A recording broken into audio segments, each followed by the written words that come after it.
The fate of the embattled Member of Parliament for the Assin North constituency in the Central Region, Gyakye Quayson, hangs in the balance. As to whether he stays in Parliament to serve his term or his term is served depends on the Court of Appeal.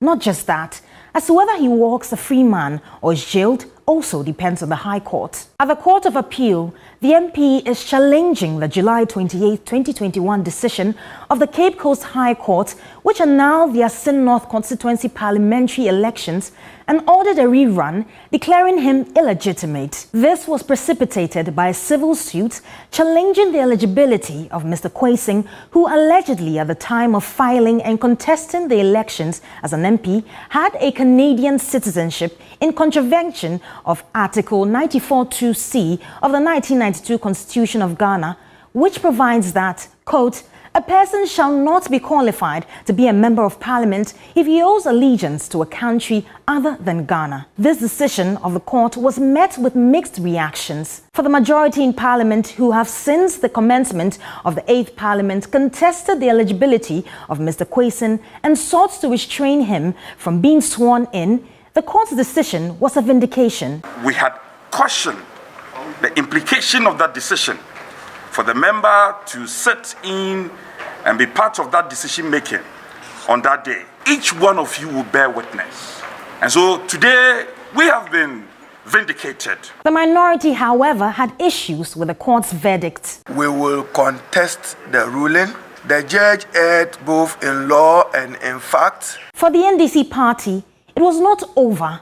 They were ready to walk the long haul with Mr. Quayson. We will move support him to ensure that justice is not denied the people and that the vote and the confidence that they repose in him will not be dashed by anybody through any machination. So we are going there. Mr. Quayson subsequently appealed the case and filed for a stay of execution, which is yet to be decided. While at it, the Speaker of Parliament, Alban Babing, was served the High Court's ruling to have him declare the Assin North seat vacant, but the Speaker declined. According to the Speaker, it was premature. Quote, that on the face of the certified true copies received by the Speaker, the matter is still a question of sub judice and has thus not been concluded by the courts with competent jurisdiction on the matter. Though the decision of the Speaker was widely criticized, Deputy Majority Leader and MP for Efutu, Alexander Fenyo-Markin, said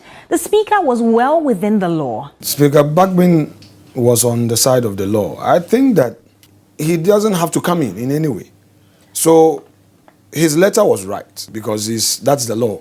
Amidst the tussle, Mr. Quayson is determined to get through unscathed. What I'm saying to my people at Assin North is that they should stay strong, maintain the support that they've given me, and as I've always said, I will never fail them. I've come purposely to uplift a very neglected community, and that's what I'm here for. But there's more trouble for him as he has now been slapped with criminal charges, namely deceit of public officer contrary to Section 251B of the Criminal Offences Act 1960, Act 29. Forgery of passport or travel certificates contrary to Section 15(1)B of the Passports and Travel Certificates Act 1967, NLCD 155. Knowingly making a false statutory declaration contrary to Section 5 of the Statutory Declarations Act 1971, Act 389. Perjury contrary to Section 2101 of the Criminal Offences Act 1960, Act 29. False declaration of office also contrary to Section 248 of the Criminal Offences Act 1960, Act 29. Coming at a time when a hung parliament is evenly split over the controversial e-levy, the minority is suspicious. An MP down will mean a lot for the minority. The Nana Addo Dankwa government has now resorted to very crude and for all intents and purposes democratically shameful, disgraceful tactics, hoping that that will aid their effort to railroad the e-levy into law. But for some members of the majority side, Mr. Quayson brought it upon himself and that the law must work. Practice democracy in Ghana. If whatever his name is that you talk about is faced with the consequences you're talking about, he is hoisted by his own petard.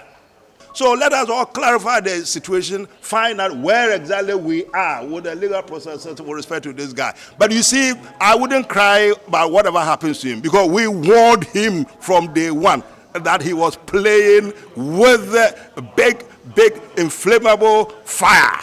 As it stands, Mr. Quayson will have to fight the civil matter at the Court of Appeal and the criminal matter at the High Court. While at it, he still represents the people of Assin North in Parliament, but as to how long he will continue to represent them, time will tell.